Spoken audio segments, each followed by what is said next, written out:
नमस्ते दोस्तों, मैं विजय शलके आपका स्वागत है the finance victory YouTube channel पर। आज हम जानेंगे अडानी विल्मर कंपनी के बारे में। कंपनी का बिजनेस आउटलुक कैसा है, कंपनी ने पास्ट परफॉर्मेंस कैसे किया है, कंपनी के फाइनेंशियल रेशो, स्वॉट एनालिसिस और इसके अलावा कंपनी जिस सेक्टर में काम करती है उस सेक्टर का इंडियन और ग्लोबल आउटलुक भी इस वीडियो के माध्यम से हम देखेंगे। आगे बढ़ने से पहले मेरे आपसे एक रिक्वेस्ट है, अगर आपने मेरे चैनल को अब तक सब्सक्राइब नहीं किया है तो ज़रूर कीजिएगा और साथ में बेल आइकॉन भी प्रेस कीजिए। जो भी इससे आगे मेरे आने वाले वीडियो आपको नोटिफिकेशन के ज़रिए प्राप्त हो जाएंगे और इससे मुझे ज़्यादा लोगों तक पहुंचने में भी आसानी होगी। तो हम अभी शुरू करते हैं। इंडियन पैकेज फूड मार्केट अगर आप ये देखोगे इसमें तो तेज़ी से डेवलप हो रहा है, क्योंकि बहुत सारे ई कॉमर्स वेबसाइट्स भी है। जो लोगों की लाइफस्टाइल है बहुत चेंज हुई है पिछले 5 साल 10 साल में आप देखोगे तो इसकी वजह से क्या हुआ है कि हम वर्ल्ड में हम 5th रैंक पे आते हैं। अगर आप 2019 से लेकर 2023 तक देखोगे तो 34% की ग्रोथ हुई है। और यही आप इन टर्म्स ऑफ डॉलर्स देखोगे तो 890 बिलियन से हम 1.2 ट्रिलियन यूएस डॉलर्स में हम इतना तेज़ी से हमने ग्रोथ किया है। तो यही हमें 5th लार्जेस्ट मार्केट बनाता है। हमारी जो पैकेज फूड इंडस्ट्री है 11% CAGR से हम एक्सपेक्ट करते हैं कि ग्रो होगी। और इसके अलावा जो एडिबल ऑयल्स है, क्योंकि अडानी विल्मार में आप देखोगे तो एडिबल ऑयल्स हम बाहर से हम ऑलमोस्ट इंपोर्ट करते हैं। अगर आप पर पर्सन देखोगे तो 19 kg हम पूरे साल में कंज्यूम करते हैं एडिबल ऑयल पर पर्सन। और जो इंपोर्ट करते हैं हम पूरे वर्ल्ड में हम नंबर 1 है और ऑलमोस्ट 16 मिलियन मेट्रिक टन हम हर साल इंपोर्ट करते हैं। और इसके अलावा ये 16% से ग्रो भी हो रहा है। तो लास्ट ईयर हमने 1.38 लाख करोड़ का क्या किया है, इंपोर्ट किया था। अडानी मिल्मर का अगर आप प्रोडक्ट बास्केट देखोगे तो इसमें एडिबल ऑयल जैसे कि उनका फॉर्चून ब्रांड आपने टीवी पे कहे या घर में आप यूज़ भी कर रहे होंगे। इसके अलावा व्हीट फ्लोर में भी है और राइस में कोहिनूर ब्रांड आपने सुना है, तो ये कोहिनूर जो बासमती है ये अडानी का ही प्रोडक्ट है। इसके अलावा बेसन, शुगर और जो दाल्स होते हैं तो ये ऑलमोस्ट 6 में से 5 किचन के एसेंशियल अडानी विल्मर ही प्रोवाइड करता है। और इसका आप मार्केट शेयर देखोगे तो एडिबल ऑयल में 19% है, व्हीट फ्लोर का 6% है और बासमती राइस का 8% है पैन इंडिया। इसके अलावा 121 मिलियन हाउस होल्ड में ये प्रोडक्ट्स यूज़ किया जाता है और 2.1 मिलियन इनके आउटलेट्स है जहाँ से ये डिस्ट्रीब्यूट करते हैं पूरा ये इनके प्रोडक्ट्स। अडानी विल्मर का प्रेजेंस पैन इंडिया में है, लेकिन इनका जो मैन्युफैक्चरिंग प्लांट्स है वो नॉर्थ स्टेट्स में है और इनके पास नंबर ऑफ प्लांट 23 है, जिसमें से 10 क्रशिंग यूनिट है और 19 रिफाइनरीज है। और इसके अलावा 4 नए प्लांट्स लॉन्च किए। एक है बूंदी राजस्थान में मस्टर्ड क्रशिंग यूनिट, दूसरा सोयाबीन के लिए नागपुर महाराष्ट्र में, तीसरा है सॉल्वेंट एक्सट्रैक्शन प्लांट ये है आंध्र प्रदेश मंत्रालय में, चौथा है वेस्ट बंगाल हल्दिया में। ये टोटल 23 प्लांट्स है। और जो सिंगल लार्जेस्ट मुंद्रा में इनका प्लांट है वो नंबर 1 है इन टर्म्स ऑफ कैपेसिटी, जहाँ पे 5000 metric tons per day produce किया जा सकता है।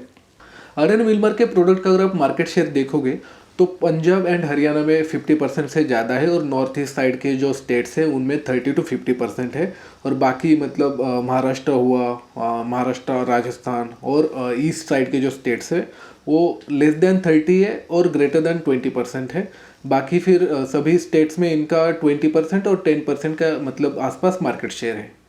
अगर आप अडानी विल्मर का सेगमेंट रिवेन्यू देखते हो तो इनका हाईएस्ट आता है एडिबल ऑयल से। सितंबर 24 के हिसाब से 39,980 करोड़ का इन्होंने रिवेन्यू किया है। सेकंड नंबर पे है इंडस्ट्री इसेंशियल्स जिसमें कि 7,240 करोड़ का रेवेन्यू किया है।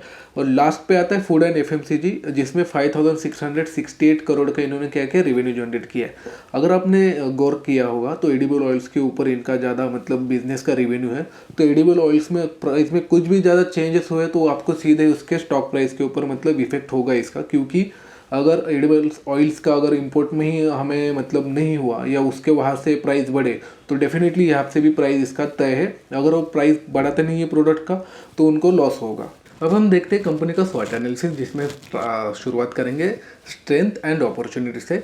तो सबसे पहला इनका स्ट्रेंथ ये है कि कंपनी का 0 days का कैश कन्वर्जन साइकिल है, ये बहुत ही ज़्यादा बढ़िया है। और जो आप प्रोडक्ट कोई भी इनसे ले रहा है डिस्ट्रीब्यूटर तो अपफ्रंट पैसे देता है फिर प्रोडक्ट लेता है। दूसरा है हाई प्रोमोटर होल्डिंग 87.87% की, जो कि कॉन्फिडेंस दर्शाता है। इसके अलावा तीसरा पॉइंट ये है कि जो फॉरेन इन्वेस्टर्स है इसमें क्या कर रहे हैं, मतलब उनका percentage of holding, share holding में इंक्रीज किए जा रहे हैं, जो कि एक अच्छा साइन है। इसके अलावा आप देखोगे जो प्राइस टू बुक वैल्यू है पिछले 2 साल से इंक्रीजिंग मोड पे है, और जो quarter on quarter profit growth है वो तेज़ी से बढ़ रहा है। लास्ट 3 साल में डाउन साइड ही था, लेकिन पिछले 2-3 क्वार्टर से क्या कर रहा है, तेज़ी से ग्रो कर रहा है, जो कि कंपनी के लिए अच्छा साइन माना जाता है। और कंपनी के पास लो डेट है, ज़्यादा डेट नहीं है, डेट से ज़्यादा इनके पास कैश है, जो कि ऑलमोस्ट मतलब नीली इसको बनाता है। कंपनी के जो और ग्रोथ फैक्टर्स है सेगमेंट वाइज अगर आप देखोगे तो एडिबल ऑयल में इनका क्या कर रहे हैं, कंटिन्यू मार्केट शेयर, मतलब ये शेयर क्या कर रहे हैं, गेन किए जा रहे हैं। दूसरा जो डिस्ट्रीब्यूशन नेटवर्क है इनका साउथ इंडिया में, तो वहाँ पे ज़्यादा इनका मार्केट पेनिट्रेशन नहीं है, 0 to 20% के बीच में ही, तो वहाँ पे भी क्या कर रहे हैं, भी फोकस कर रहे हैं। फूड एंड एफएमसीजी प्रोडक्ट में आप देखोगे तो क्या कर रहे हैं, पेनिट्रेशन बढ़ा रहे हैं वह प्रोडक्ट की, और जो नंबर ऑफ प्रोडक्ट्स है वो भी लॉन्च किए जा रहे हैं। और जो क्लीनिंग वगैरह प्रोडक्ट्स है ये भी इनका मतलब चल रहा है कि R&D करके लॉन्च कर रहे हैं। तीसरा इनका सेगमेंट है इंडस्ट्री इसेंशियल्स, तो जो सेगमेंटेड है, जैसे कि इनका R&D है विलमार का, तो ये इसको क्या कर रहे हैं, मतलब बहुत अच्छे से यूज़ कर रहे हैं। जो केमिकल्स है रेडी टू फूड इंडस्ट्री के लिए, ये उसके ऊपर भी ये भी फोकस कर रहे हैं। वीकनेस और थ्रेट में आप देखोगे तो कंपनी का पी बहुत ज़्यादा हाई है। कंपनी का ROC पिछले 2 साल से डिक्लाइन मोड पे था।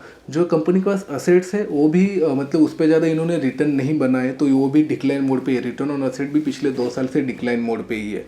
तो जो कंपनी का मेन बिजनेस है, तो वहाँ पे आप कैश फ्लो फ्रॉम ऑपरेशन देखोगे वो भी डिक्लाइन मोड पे ही है पिछले 2 साल से, क्वार्टर ऑन क्वार्टर छोड़ के। तो ये कंपनी के लिए बहुत ज़्यादा बड़ी वीकनेस है। इस साल उन्होंने अच्छा परफॉर्मेंस दिया है, बट स्टिल इसको कंटिन्यू करना होगा, क्योंकि मेन बिजनेस पे ही तो ऑलमोस्ट एडिबल ऑयल्स पे ही इनका पूरा रिवेन्यू और प्रॉफिट डिपेंड है। जो आप एनुअल नेट प्रॉफिट के मतलब देखोगे वो भी पिछले लास्ट FY to FY देखोगे आप तो डिक्लाइन मोड पे ही है। और जो increasing trend in non core income, तो इनका जो मेन बिजनेस है उसके अलावा बाकी बिजनेसेस पे क्या कर रहे हैं, मतलब फाइनेंशियल इन्वेस्टमेंट हो या वो प्लांट से हो, तो वहाँ पे जो इनकम है वो वहाँ पे भी इनका ज़्यादा मतलब इनकम दिखाई दे रहा है, जो कि कंपनी के लिए वीकनेस माना जाएगा। अब हम देखते हैं कंपनीज के financial ratios. As on date 29 दिसंबर कंपनी का शेयर प्राइस है 330.05, पी रेशो है 43.69, पीबी रेशो है 4.8, कंपनी का बुक वैल्यू है 68.81, और कंपनी के पास कैश है 3724.08 करोड़। अडानी विल्मर का सेल्स ग्रोथ 1 साल में माइनस है, 3 और 5 साल में डबल डिजिट में है। प्रॉफिट ग्रोथ पूरे 5 साल में माइनस में ही है। कंपनी का जो ROE है 5 साल में 12.53% है, बाकी 1 और 3 साल में सिंगल डिजिट पे है। और ROC आप देखोगे तो 5 साल में 18.37% है, जो कि अच्छा है, लेकिन 3 और 1 साल में कम है। लेकिन ये financial year to financial year का डाटा है, यही आप क्वार्टर ऑन क्वार्टर और अगले साल का देखोगे फाइनेंशियल ईयर का, तो इससे बेटर होने की उम्मीद है, क्योंकि उनका प्रॉफिट और रेवेन्यू बहुत अच्छा क्वार्टर ऑन क्वार्टर आया है।